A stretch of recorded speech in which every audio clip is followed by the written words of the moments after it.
Bem, vamos começar os nossos estudos desta tarde de sábado. Vamos dizer que no próximo sábado nós não estaremos aqui, porque vamos estar na cidade de Araçatuba, lá no 18º encontro dos Amigos de Jesus Cristo com Chico Xavier e sua obra espírita cristã. Há 18 anos atrás, o encontro começou em Uberaba. E há 18 anos o encontro tem percorrido várias cidades, vários estados do Brasil. E nós estaremos lá em Araçatuba nos dias 24, 25 e 26 agora. Semana que vem, final de semana que vem, o encontro é inteiramente gratuito e todos estão convidados.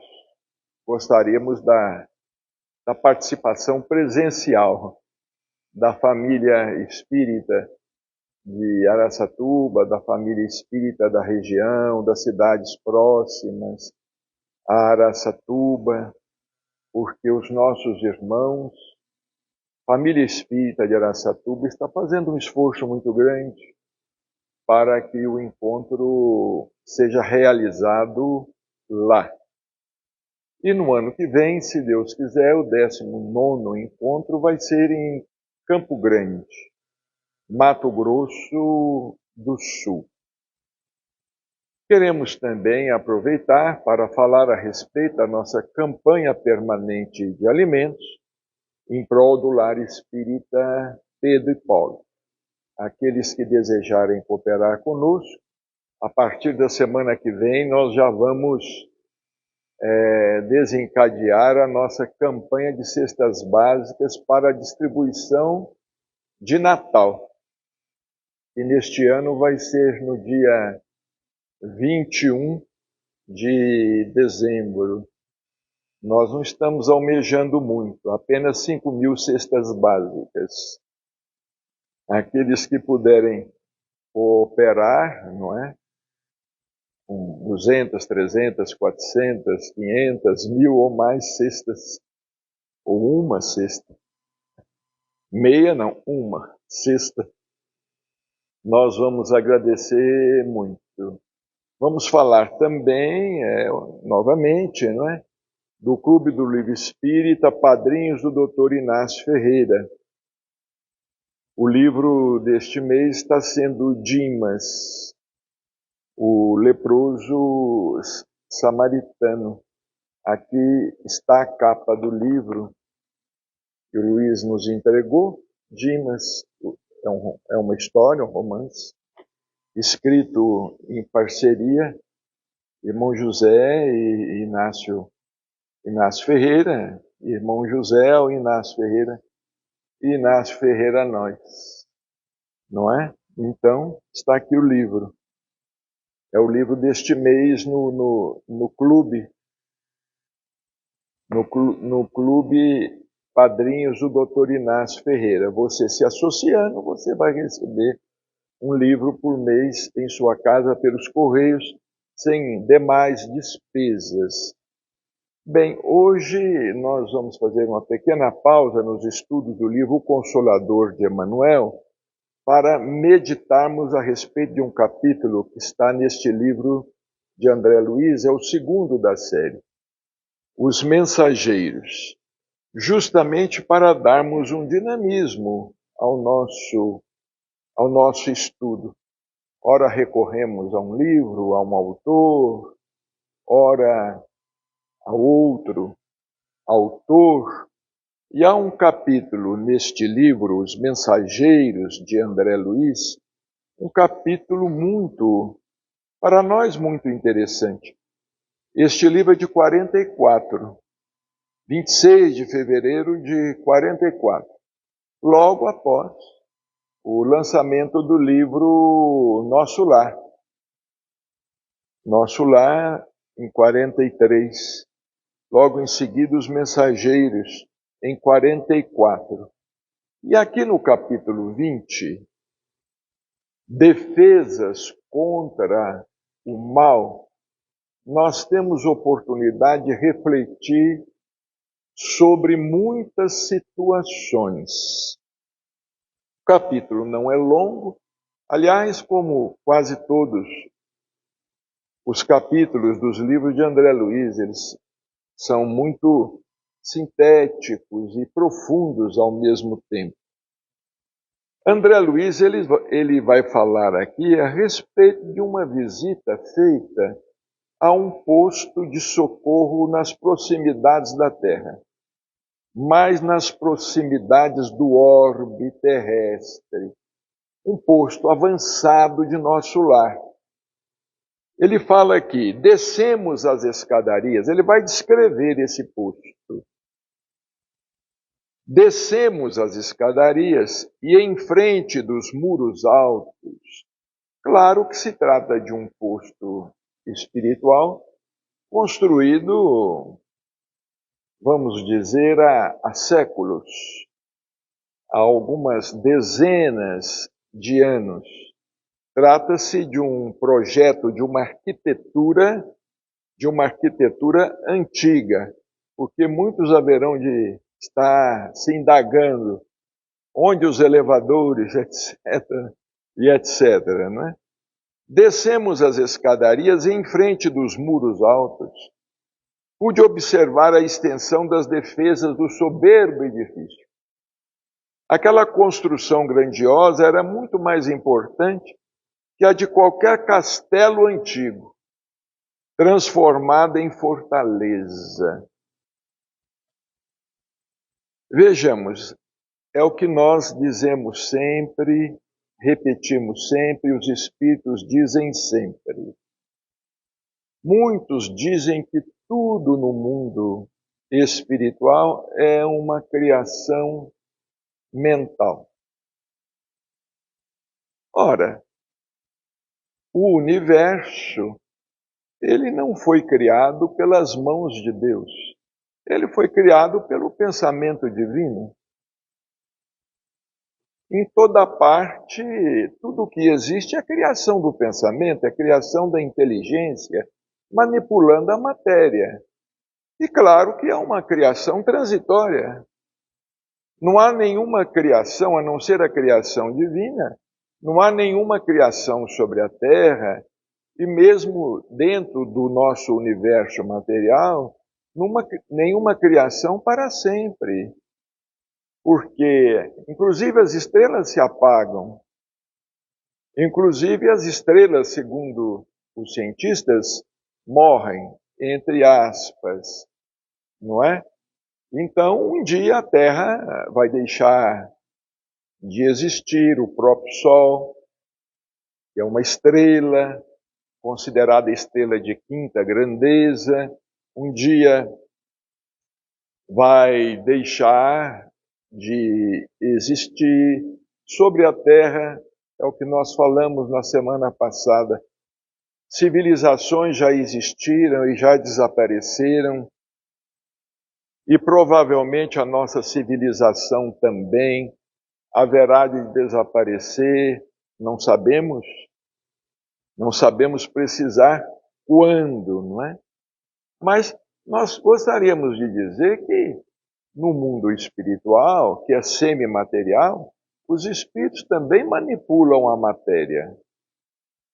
Manipulam a matéria. Porque, em última essência, como fala Calderaro no livro No Mundo Maior, ninguém saberia dizer, com palavras dogmáticas, com expressões dogmáticas, onde termina a matéria e começa o espírito. Está tudo interligado, não é? Esses dias eu estava andando pelas ruas aí da cidade de Uberaba e observando as pessoas, vendo, já que eu não podia me ver, a não ser se estivesse diante de um espelho, eu estava observando determinadas senhoras andando. Eu falei, gente, é um pingo se locomovendo.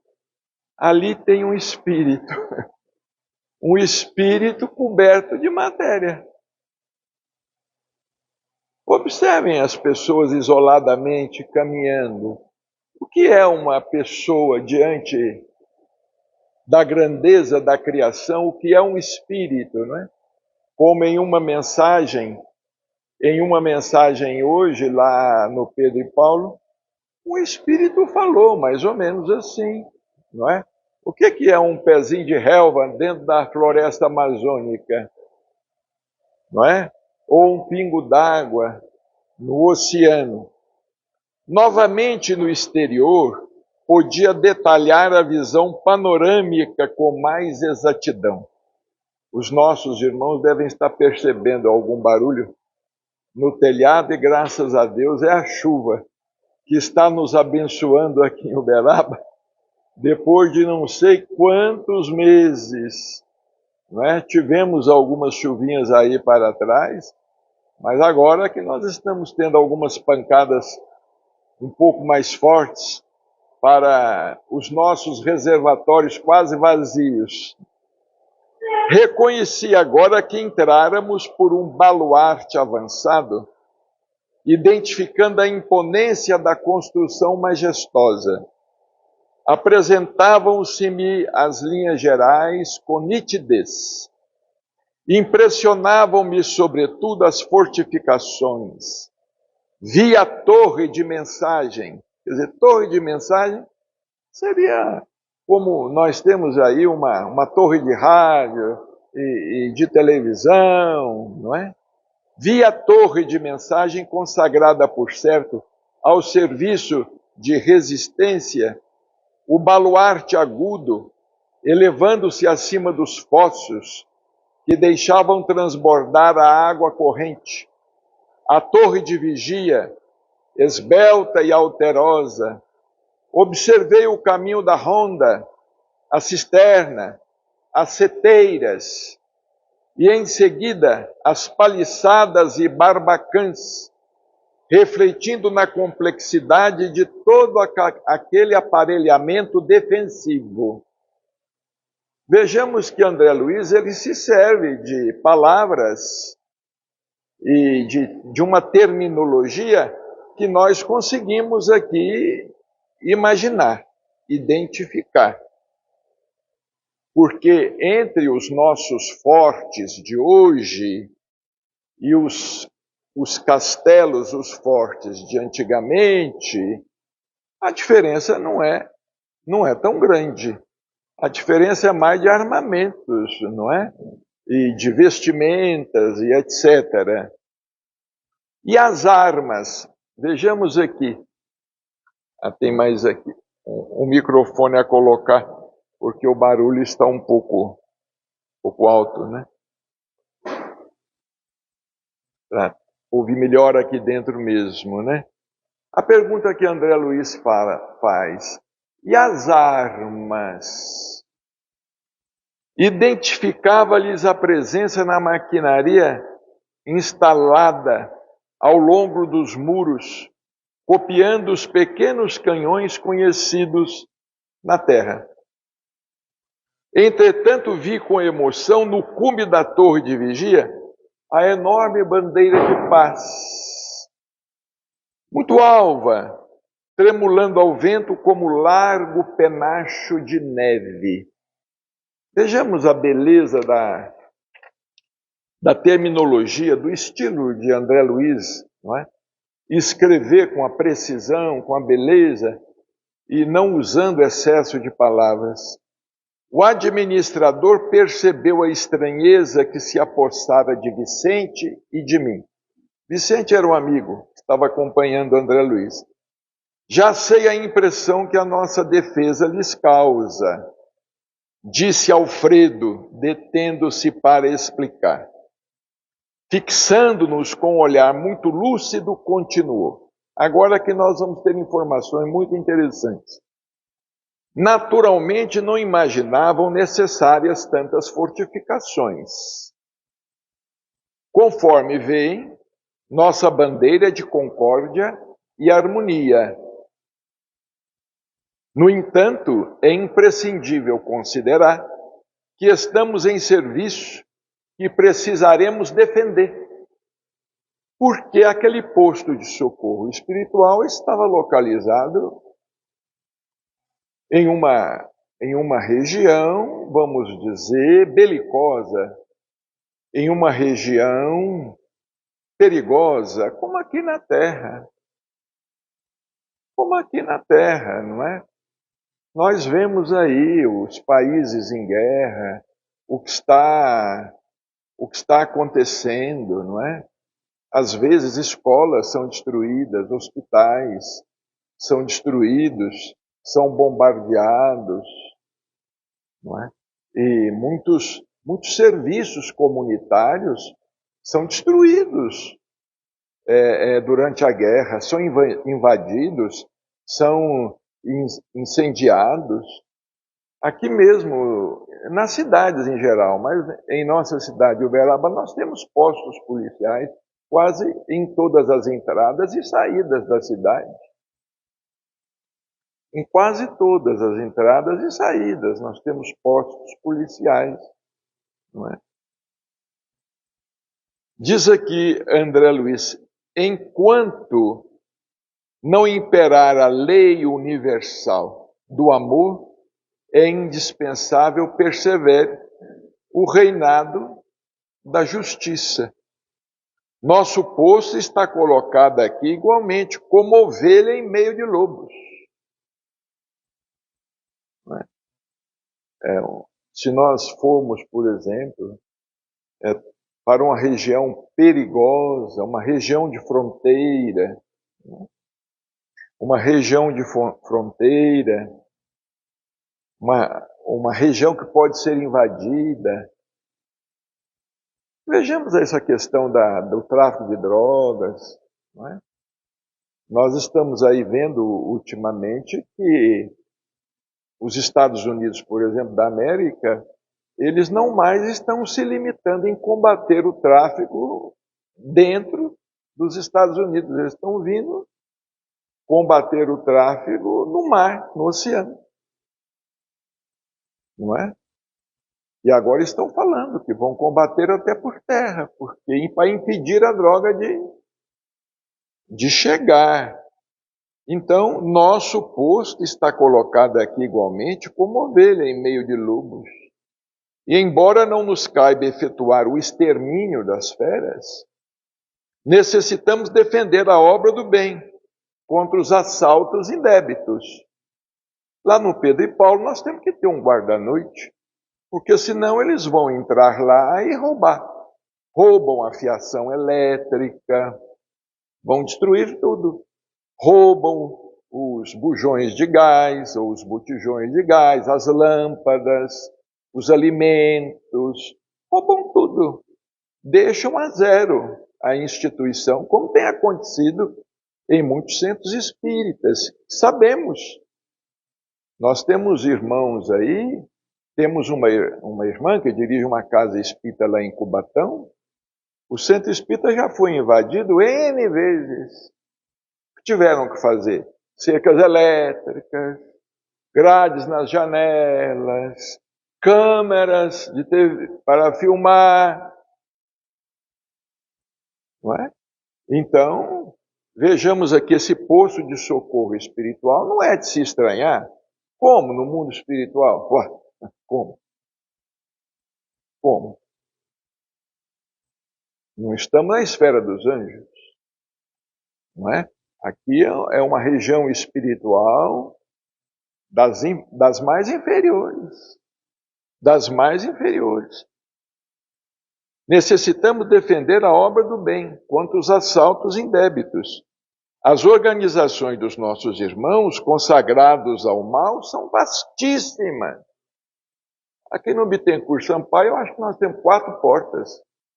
2 grades ou 3 grades, não sei, e mais essa porta aqui. Não é? E temos também lá em cima, vamos dizer, as que a gente fala, temos as concertinas, né? O nome, né? Concertinas. Nós tivemos que colocar, porque já entraram aqui O cobre do ar-condicionado já foi embora. Já levaram todos aqueles canos de cobre do ar-condicionado. Infelizmente, nós estamos no mundo ainda dessa forma, né? Não admitam a hipótese de serem todos eles ignorantes ou inconscientes. Olha aqui, o Alfredo falando. Não admitam que são todos ignorantes ou inconscientes. A maioria se constitui de perversos e criminosos. Isso aqui é muito sério. São entidades verdadeiramente diabólicas. Não tenham disso qualquer dúvida. Como é que nós vamos duvidar? Isso aqui nós temos na Terra. Não é? Por fora, humanos como nós. Por dentro, só Deus sabe. Não é? Basta nos referirmos aí a essas questões todas de corrupção e de roubalheira e de tráfego, até de tráfico humano e tudo mais, não é? Deus meu, exclamou Vicente admirado, mas por que se organizam deliberadamente para o mal? Não sabem, porventura, que todos os patrimônios universais pertencem à majestade divina? Não reconhecem o soberano poder? Olha, não são todos os espíritos que reconhecem isso, não é? Nós, graças a Deus, já estamos começando a compreender que nós não podemos infringir a lei. Nós não temos como infringir a lei, não podemos, porque a lei de causa e efeito, né? É o karma. Hoje um espírito estava contando lá, dois irmãos, os dois eram caminhoneiros. Um desencarnou numa época e outro desencarnou daí a alguns anos carbonizado. Então ele estava contando que no mundo espiritual, creio que a mãe havia explicado para eles o porquê daquilo tudo, né? Que no passado eles haviam incendiado uma carruagem com pessoas dentro. O espírito falou, às vezes fala. Às vezes os espíritos têm esse esclarecimento, esse conhecimento, né? Nem todos, mas alguns têm. Então eles falaram, olha, nós incendiamos a carruagem, inclusive com os cavalos que puxavam. Inclusive com os animais que puxavam, botamos fogo em tudo. Não é? Aí, meu amigo, respondeu Alfredo, que era, vamos dizer assim, o coordenador daquela instituição. Falou Alfredo em tom grave, fiz as mesmas perguntas quando aqui cheguei pela primeira vez. As respostas que tive foram incisivas e concludentes. Poderíamos, Vicente, formular na crosta as mesmas interrogações? Olha aqui. Os criminosos que fazem as vítimas da guerra, os exploradores da economia popular, os avarentos misérrimos, os sedentos de injustificado predomínio e os vaidosos, cheios de fatuidade, sabem, tão bem quanto os nossos adversários daqui, que tudo pertence a Deus. Que o homem é simples usufrutuário dos divinos bens. Não ignoram que os antepassados foram chamados à verdade e a contas pela morte. E que eles seguirão os mesmos caminhos. Entretanto, atormentam-se na crosta como verdadeiros loucos, amontoando possibilidades para a ruína e abusando das oportunidades mais santas. Né? Tem encontro com o Papa, tem encontro com o cardeal, tem encontro com os líderes de todas as religiões, vão às igrejas, vão aos templos evangélicos, não vêm aos centros espíritas porque os votos são minguados. Os votos são minguados, mas aparecem aí nas grandes cidades, nos grandes templos religiosos. Fazem o sinal da cruz, oram, contritamente e roubam. Aqui se verifica a mesma coisa. Querem dominar antes de se dominarem, exigem antes de dar, e entram em perene conflito com o espírito divino da lei. Olha aqui, que síntese. Entram em perene conflito com o espírito divino da lei. Estabelecido o duelo entre a fantasia deles e a verdade do Pai, resistem às corrigendas do Senhor e transformam-se esses desventurados em verdadeiros gênios da sombra, até que um dia se decidam a novos rumos.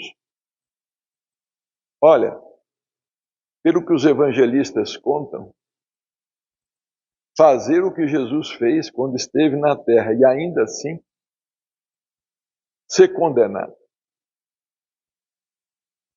ainda assim ser preso, perseguido, não é? Com o Cristo nós não podemos falar, né? Só não fez chover. Porque ele fez até chover. Não é? Não literalmente.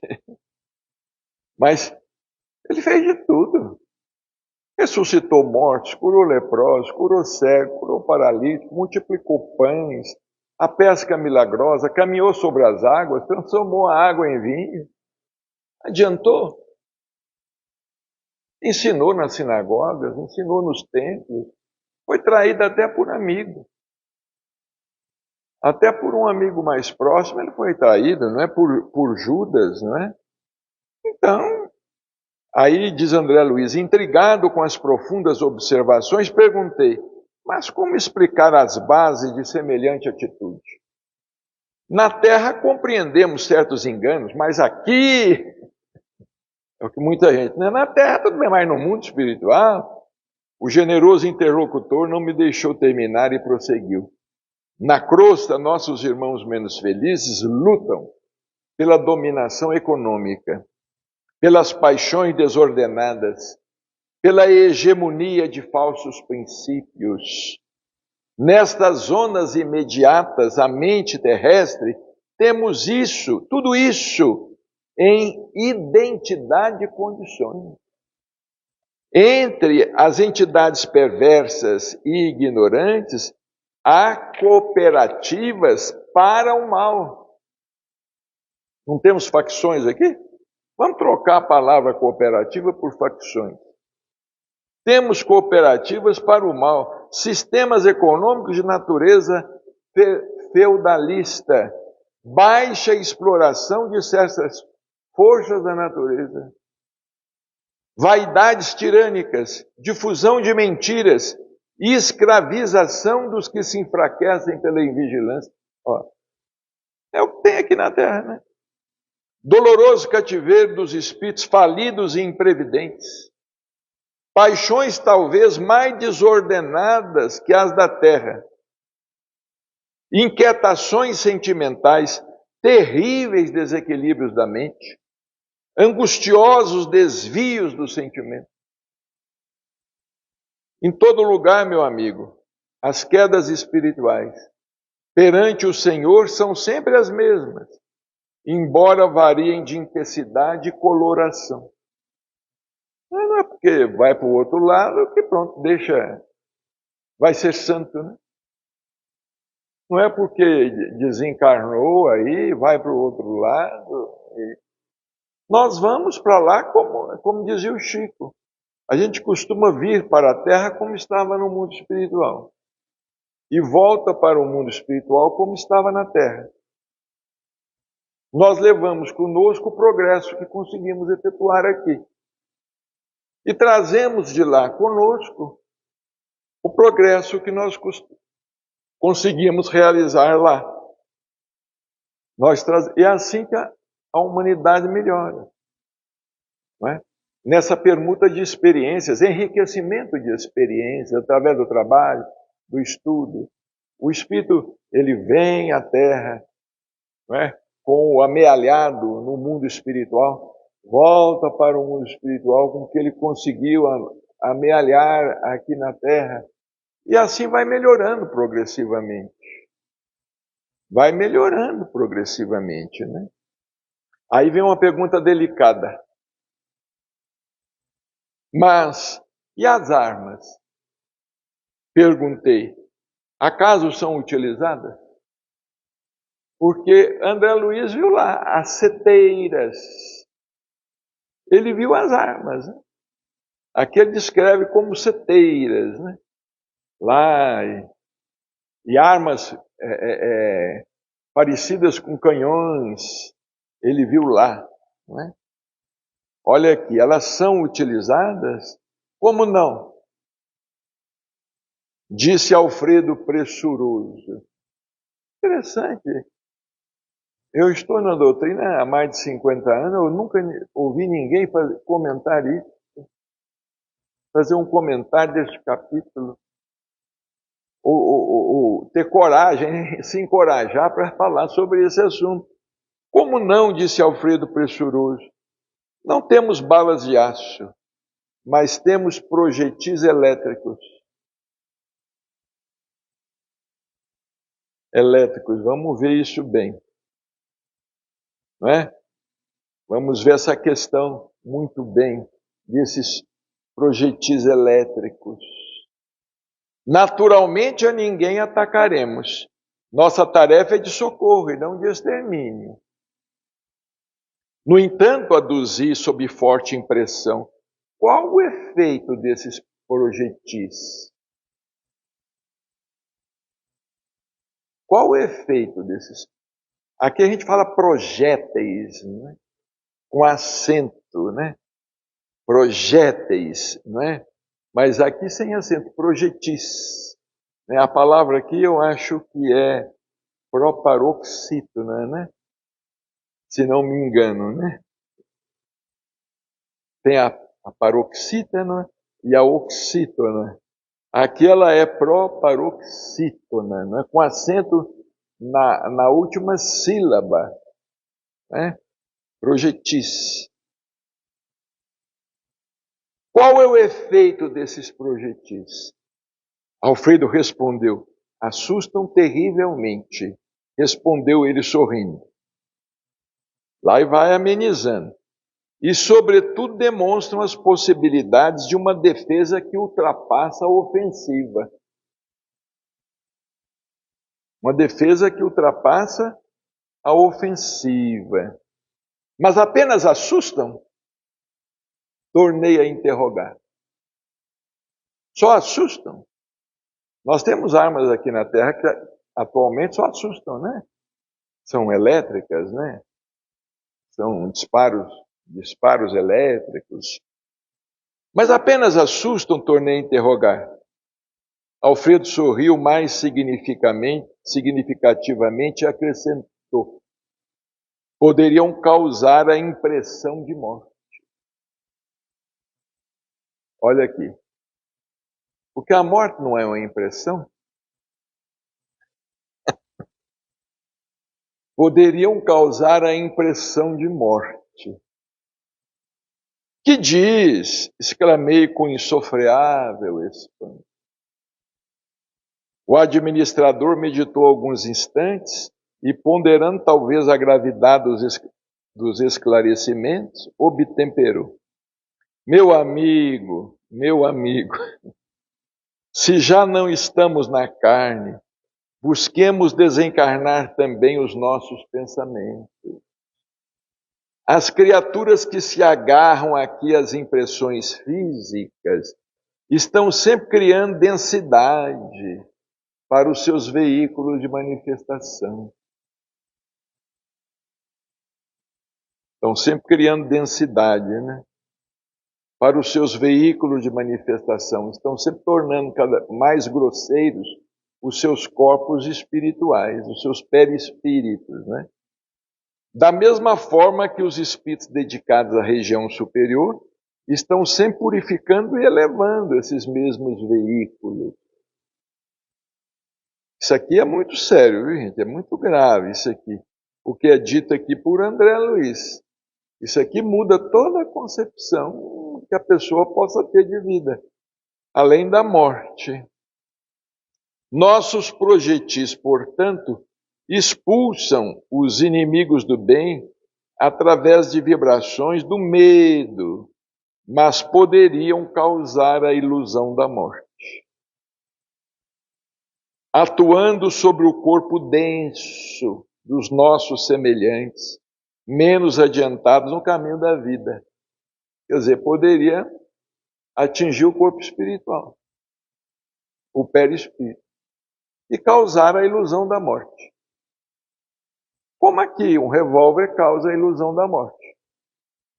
Não mata. Causa a ilusão da morte. Nós costumamos sempre repetir aqui o que nós lemos no Bhagavad Gita, né? Um diálogo lá entre o Krishna e Arjuna, e havia uma guerra e o Arjuna estava se recusando a guerrear, porque era uma guerra contra os seus parentes, mas eu vou matar, eu vou entrar na guerra, eu vou matar meus parentes. Aí Krishna, que era um deus, perguntou para ele: Arjuna, você vai matar quem? Interessante, né? Quem é que você vai matar? Quem é que mata alguém? Elimina o corpo. Elimina o corpo, a veste, não é? Mas não mata. Quer dizer, interrompe aquela jornada, aquele percurso da pessoa aqui na Terra, por exemplo, né? E cria um problemão. Hoje nós vimos lá também uma mensagem no Pedro e Paulo de um rapaz que há alguns anos atrás cometeu suicídio. Era usuário de drogas, foi internado 2 vezes, não conseguia se libertar das drogas. O pai trabalhador, um homem simples, humilde, trabalhador, ele se enforcou. Foi para o outro lado, né? Uma situação difícil. Como tivemos lá um outro espírito falando. A família falou assim: foi por um erro médico. O espírito veio e falou: não foi erro médico, foi descaso médico. O espírito falou: não foi erro, foi descaso médico. E é raro o espírito falar uma coisa dessa, mas ele falou. A morte física na Terra não é igualmente pura impressão? Pergunta Alfredo. Ninguém desaparece. O fenômeno é apenas de invisibilidade ou por vezes de ausência. Quanto à responsabilidade dos que matam, isso é outra coisa. Isso é outra coisa. É uma violência. Né? E além desta observação, que é da alçada da justiça divina, temos a considerar igualmente que nesta esfera, o corpo denso modificado pode ressurgir todos os dias.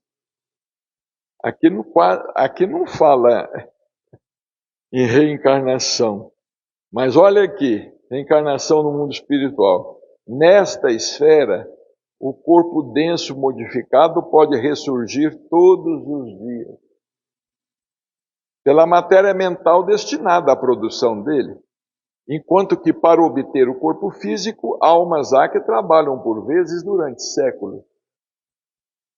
Então vejamos, é uma questão aqui de interpretação e de buscar o espírito da letra. Como é que esse corpo denso modificado pode ressurgir todos os dias? Assim, levantar? Não é? Que aqui dá de entender que esse corpo denso pode morrer lá. Por um projétil, né? Vamos falar aqui, né? Vamos usar aqui a palavra no paroxítano, né? Nós estamos mais habituados, né? Dá de entender isso. E dá de entender que pode ressurgir também. Mas como vai ressurgir? Como ressurge? É a mente daqueles espíritos inferiores que produz o próprio corpo? Não. Não. Precisamos de estudar isso profundamente. Vicente e eu caláramos, estupefatos. Alfredo sorriu serenamente e perguntou bem-humorado: vocês conhecem a lenda hindu da serpente do santo? Ante a nossa expressão negativa, o administrador continuou.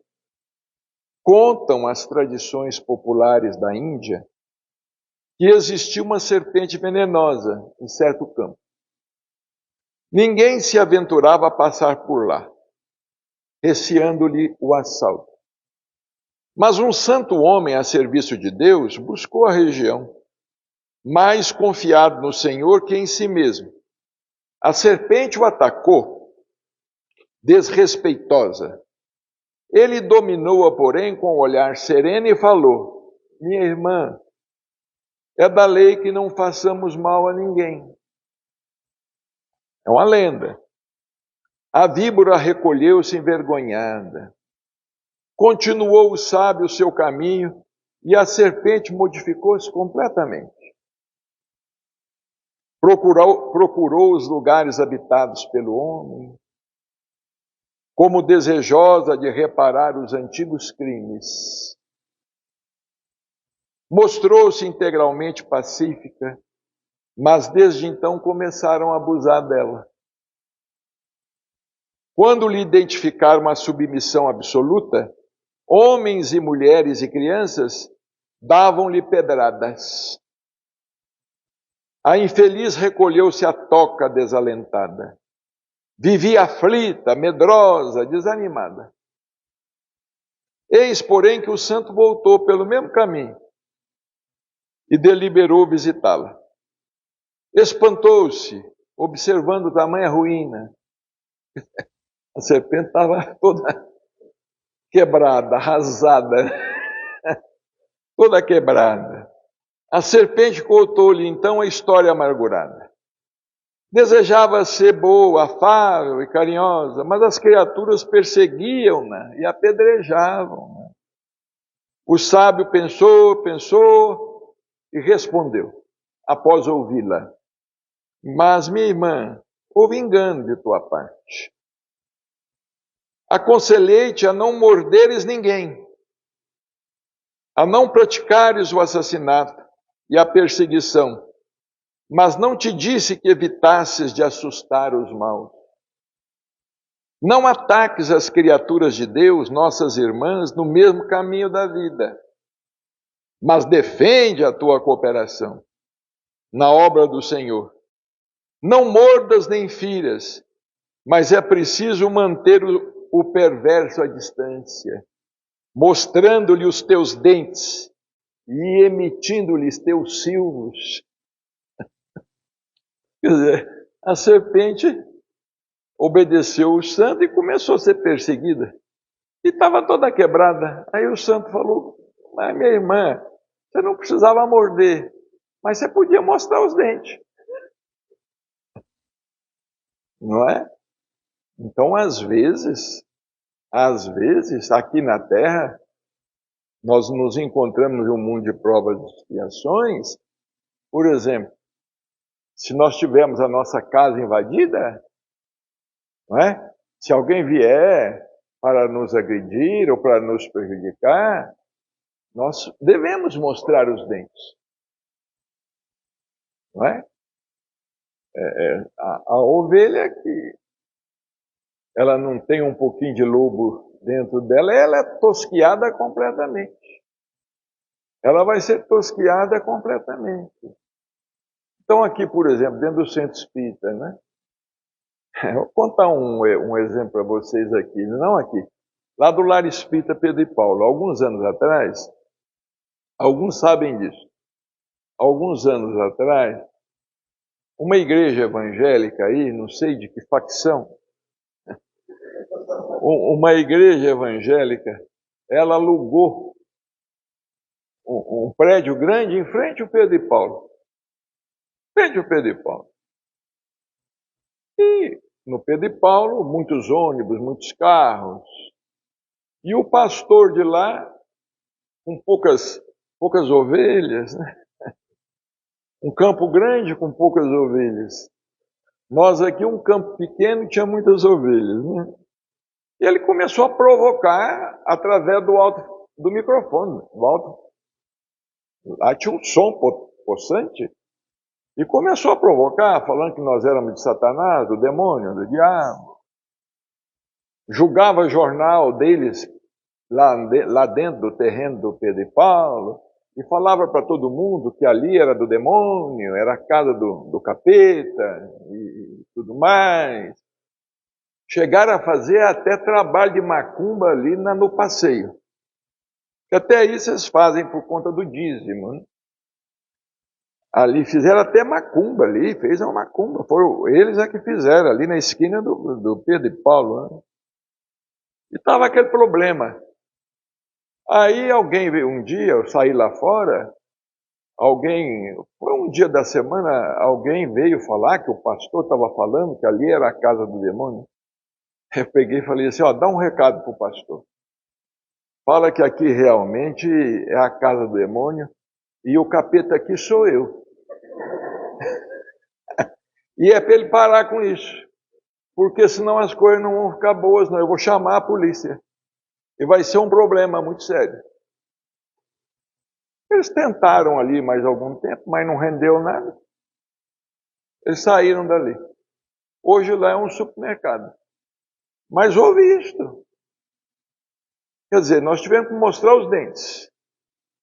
Não mordemos. Não atravessamos a rua. Não atravessamos a rua. Não fomos lá. Nada. Só mandamos um recado. E ele deve ter entendido, né? E é claro, aqui não tem cordeiro. E não tem mesmo. Do jeito, se entrar aqui com o motivo de badernar, não vai dar certo. Não vai dar certo, né?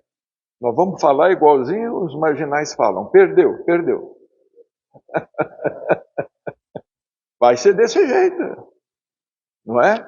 Porque houve uma época, o meu avô era italiano, foi italiano mesmo, veio criança da Itália, né? Ele tinha um ditado, eu não me esqueço até hoje, que eu não posso falar ele na íntegra. Ele falava assim, olha, quanto mais a gente agacha, mais aparece as nádegas, mais aparece.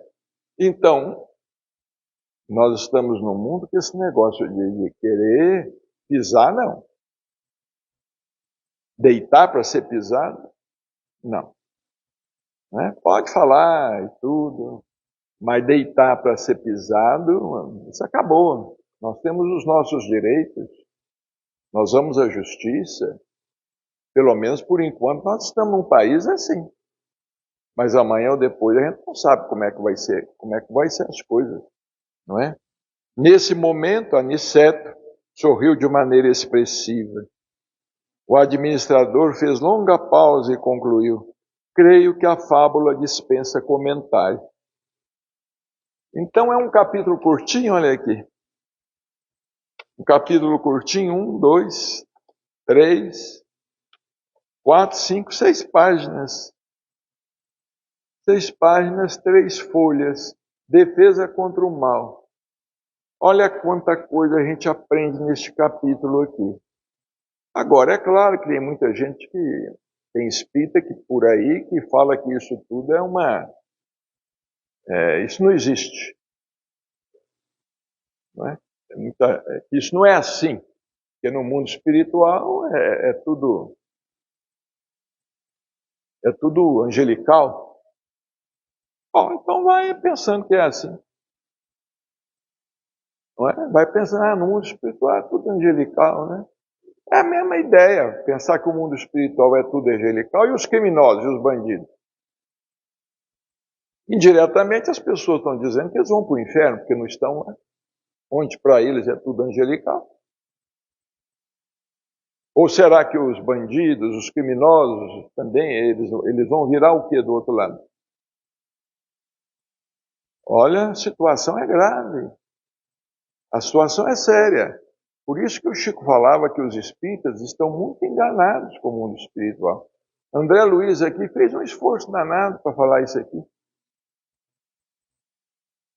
Falou por alto para falar isso aqui, mas isso foi falado em 44. Em 1944, 80 anos. Não é? É 81 anos que isso foi dito, né? Não vejo ninguém comentar sobre o assunto. Lê e parece que não.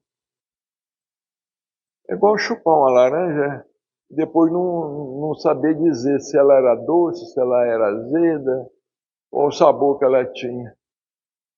A mesma coisa. Ou chupar um picolé de fruta, mas que é de anilina, não é de fruta, não é? Vocês conhecem o picolé que é feito com anilina, né? Só tem o sabor da fruta, né? De vez em quando eu ganho um picolé feito com anilina. É de tamarindo não tem nada. É de abacaxi não tem nada. Tem lá é artificial o sabor. Não é? O sabor não é original. Porque aqui na Terra, o brasileiro, é difícil vender uma mercadoria pura, né? Vender uma mercadoria pura, principalmente quando a gente compra fora, né? Vem sempre batizado, né? Vocês não estão vendo aí esse problema agora do metanol? Matando o povo, não é? Pessoal que bebe vodka, bebe gin, essas bebidas de dose, né? Eu não sei nem se também estão colocando os refrigerantes, viu? Nesses refrigerantes que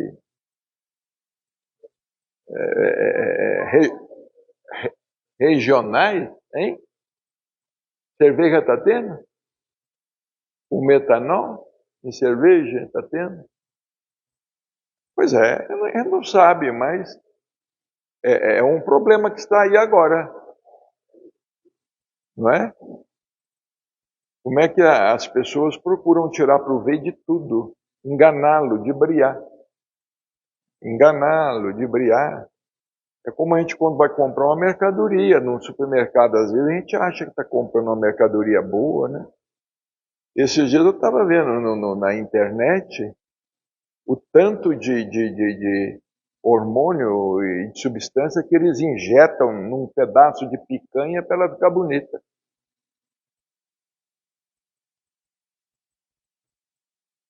É complicado, não é? Esses remédios, por exemplo, né? Eu não entendo por que o remédio original é um preço, o genérico é outro preço. Será que o genérico é igual ao original? O similar? Porque é menos da metade do preço, às vezes é um terço do preço. Então não dá para entender. Não dá para entender. Bom, era o que nós tínhamos então a dizer. O Reni vai terminar com a música sendo uma oração. E sábado nós estaremos, com a graça de Deus, lá em Araçatuba, no nosso encontro.